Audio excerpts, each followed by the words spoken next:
creator has described it as a viral picket sign. Our #1 story in the countdown tonight, Prop 8 the musical. We showed it to you here last night, and it's already been viewed on the web millions of times. The musical's auteur, Mark Shaman, and two of its stars, Jack Black and John C. Reilly, will join me presently. As the protests over the passage of Proposition 8 turn to further criticism and commentary, there's also the narrative of the injustice that occurred and how to grapple with that, since obviously it's too late to affect the actual voting that happened on November 4th. So from the website funnyorDie.com, a brief refresher. Look, nobody's watching. It's time to spread some hate and put it in the Constitution. Now, how? Proposition 8. Proposition 8. Great! People listen to our plea. They'll teach kids about sodomy. The Bible says a lot of interesting things. Like you can stone your wife or sell your daughter into slavery. Well, we ignore those verses. Well then, friend, it seems to me you pick and choose. Pick and choose. Well, please choose love instead of hate. Besides, your nation was built on separation of church and state. See you later, sinners. You know, here's another thought to wrap things up. Oh, every time a gay or lesbian finds love at the parade, there's money to be made. He's right! The full video is online, and joining me now, as promised, the Tony Award-winning composer of Hairspray and the writer of Prop 8 the musical, Mark Shaman. Hello. And together in Los Angeles, two actors who've been entertaining us greatly over the past many years, including in this event, Jack Black and John C. Reilly. And gentlemen, welcome, and nice work to all of you. Thank you. Thank you. Thanks a lot, Keith. I suspect, Mark, that's the composer's nightmare right there. It's a 3-minute show, and we just cut it down to a minute, right? It's okay. It's okay. All right, how did it come about, Mark? Well, as you can tell from the video, it clearly started when I was born really, really gay. Fast forward to election night, and America throws this great party, and the gays are left off the list. And I wrote this kind of impassioned, outraged email and sent it to a few thousand friends. And Adam McKay, who's Will Ferrell's partner at Funny or Die, wrote me and said, well, why don't you write a song about it? I'll put on Funny or Die. John, Jack, let me ask you guys, how did you get involved in this project?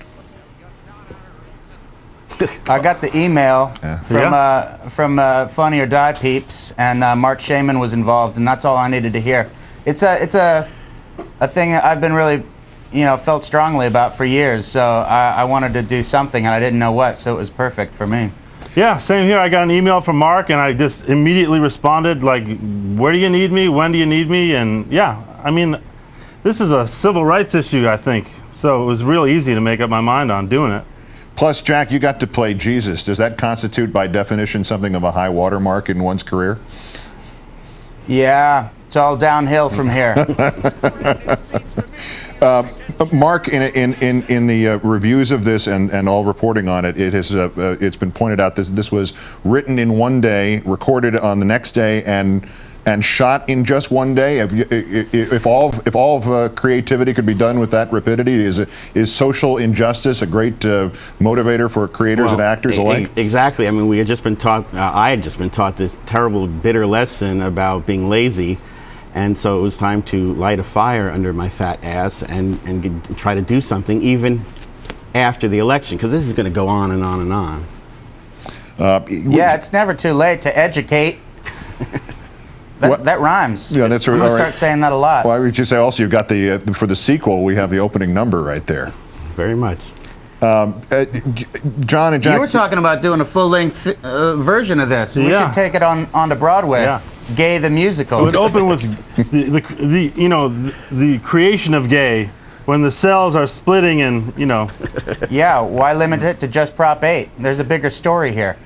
But I thought the only thing that sold on Broadway these days, especially in a musical form, was some sort of reworking of something that worked on Broadway in 1957. Isn't that the case? Or can you bring, Mark? Could you bring this to Broadway as something brand new? I'm starting to think maybe John is on to something. I mean, the biggest thing I want to Hairspray is not exactly. I mean, I would love to actually continue to write things that finally make people understand that We are born, not these guys, but I and people like me are born gay. We don't choose it, we're born gay. God makes us gay. And you should not hate us because of the way God made us, because then you're questioning his taste, and that's not cool. It's a good one. I think that, I'm not trying, but my participation in this was not to try to change religious people's minds or change people's beliefs, I just think that the government should not, should treat us all with equal rights. And that's not what's happening in California right now for gay people. And I know gay parents that are trying to raise kids and couples that have been together for a long time. And why shouldn't they deserve the same rights that me and my wife get? I mean, there is one. I'm not trying to change anyone's religion or church. That your church is your church. That and you're entitled to your beliefs, but you can't make your church's beliefs my government's beliefs. And it's an interesting point about this, John. I think that you've got a situation where everybody wants kids to be raised by married parents. That's another big thing from the far right. And here we've just eliminated the chance for gay people to marry and raise their kids with all the legal protections that are involved in that. What about, as the old line goes, what about the kids? Well, there's a movement now exactly. to try to say to outlaw divorce in California. Right. Yeah. I mean, anyone who's part of a minority group, you got to be watching your back right now. Curly-headed people, they could be coming for you next. If you allow referendums to change the rights of minority groups, it's like, what's next? Well, what is next about this? I mean, was it? Do you expect? And I'll ask this of all three of you, just sort of in order from what I'm seeing here, from left to right. And Jack, you'd be first. What do you think is going to happen now in California? Is this going to be another ballot initiative? Is the groundswell to get this overturned in the courts going to be sufficient? What do you think is going to happen? Well, I've heard that if the vote was taken again now, it would be the other way around. And if it can flip one way, it can flip another way. So if it doesn't get overturned in the Supreme Court, then you can bet there'll be more. What's the smart term to say? Referendums? Yes. Yeah.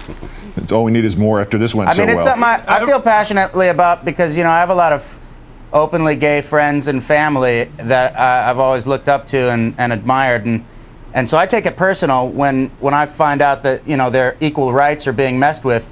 That's when I want to get involved, and I think a lot of people feel the same. And I think a lot of it is really just fear of the unknown. And when everybody gets educated to what's really happening, I think the right thing will happen. The truth will come out. Well, the California Supreme Court already decided this, and the people, this vote turned over their decision. So I don't know if we allow a referendum on every issue, how many other rights are we going to take away from people? It's a slippery slope. A superb point. Last question to Mark Shaman. Some catharsis in doing this, considering that, as you said, it was produced 4 weeks too late? Well, I mean, I feel very guilty about that. Yeah. And I just, and then these guys, people are writing online saying like, oh, you're just being a poor loser. No, I'm just doing, I think, what every father teaches his son, which is get up after you get hit by a bully and continue fighting back. The actors Jack Black and John C. Reilly, and the producer of this, Mark Shaman. Congratulations on Prop 8, the musical. I wish it did not have to happen, but it was a great effort on everybody's part. Thank you, Thank you, Keith.